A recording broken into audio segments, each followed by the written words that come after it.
understand what depreciation is and how it applies to rental properties.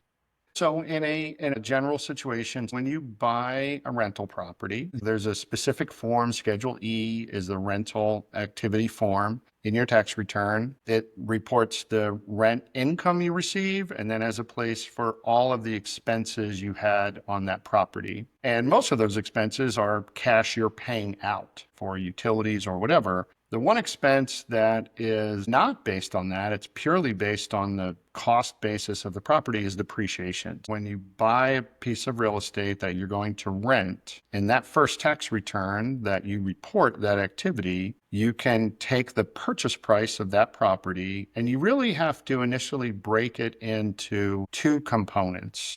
You've got to separate what is land that I'm buying, which is not allowed for depreciation. You cannot depreciate land. So you've got to identify land value versus building value. And it's the building value that you can depreciate. It's not necessarily tied to the property tax bill, although that is certainly one way to do it, with the property tax being reset on a purchase. And you can look at the land and building. Once the supplemental bill comes out, you can see that, but sometimes that doesn't come out for like 2 years. Doesn't help with your current tax return. You have to use a reasonable method and reasonable allocation of what is non-depreciable land and what is depreciable building. That depreciable building piece, it follows a formula. There's IRS tables that are out, and you start to write off a portion of that building over time. For residential rental, it's 27 and a half years. So whatever that cost number is, it's broken up into 27 and a half equal pieces, and you take that small amount as depreciation deduction every year. For commercial building, it's 39 years, and for residential, it's